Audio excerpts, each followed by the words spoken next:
Hi friends, welcome to our channel Ammi Chutney.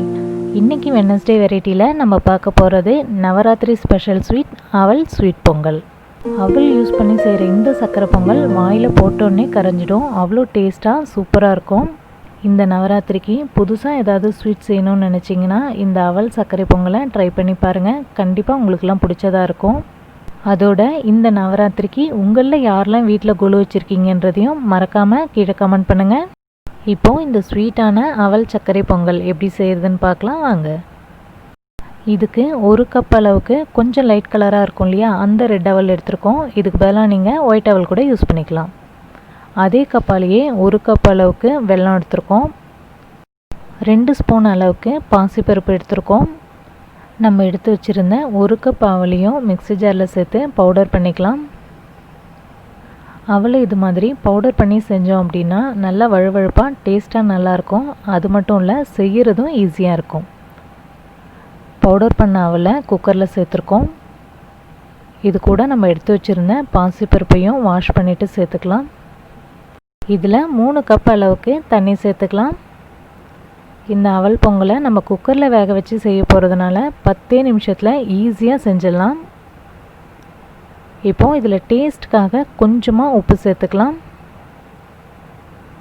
நம்ம இதில் பாசிப்பருப்பும் சேர்த்துருக்கிறதுனால நல்லா குழஞ்சி வேகணும். அதனால் மூடி வச்சு 3 விசில் வரைக்கும் வச்சுக்கலாம். இப்போது 10 நிமிஷம் ரெஸ்டிங் டைம் விட்டு குக்கர் ஓப்பன் பண்ணி பார்க்கலாம். அவலும் பாசிப்பருப்பும் நல்லாவே குழஞ்சி வந்திருக்கு. இதில் இருக்கிற பாசிப்பருப்பு எடுத்து கையால் மேஷ் பண்ணி பார்க்கும்போது நல்லா மேஷ் ஆகணும். அந்த பதத்தில் வேக வச்சிட்டோன்னா சரியாக இருக்கும். இதில் நம்ம எடுத்து வச்சுருந்த ஒரு கப் வெல்லத்தையும் சேர்த்து நல்லா மிக்ஸ் பண்ணி விட்டுக்கலாம். இந்த வெல்லம் பாகு வெல்லம்ன்றதுனால நல்லாவே தித்திப்பாக இருந்தது. அதனால் நான் ஒரு கப் அளவுக்கு தான் சேர்த்துருக்கேன். அது மட்டும் இல்லை, இந்த அவல் சர்க்கரை பொங்கல் ரொம்பவும் தித்திப்பாக இருந்ததுன்னா திகட்டுற மாதிரி இருக்கும். வெல்லம்லாம் நல்லா கரைஞ்சதும் ஒரு தடவை டேஸ்ட் பண்ணி பார்த்துட்டு வேணும்னா இன்னும் கொஞ்சம் சேர்த்துக்கலாம். வெல்லம் கரைஞ்சதும் சர்க்கரை பொங்கல் தண்ணியாகிடும். அதனால் அது திக்காகிறதுக்காக கொஞ்சம் நேரம் ஸ்டவ்வில் வச்சு கலந்து விட்டுட்டே இருக்கலாம். சர்க்கரை பொங்கல் இந்த அளவுக்கு திக்கானதுக்கப்புறமா தேவையான அளவுக்கு நெய் சேர்த்து நல்லா மிக்ஸ் பண்ணி விட்டுக்கலாம். இதில் 3 ஸ்பூன் அளவுக்கு நெய் சேர்த்துருக்கோம். இது நல்லா கலந்து விட்டுட்டு நெய்யில் வறுத்து வச்சுருந்த முந்திரியும் திராட்சையும் சேர்த்துக்கலாம்.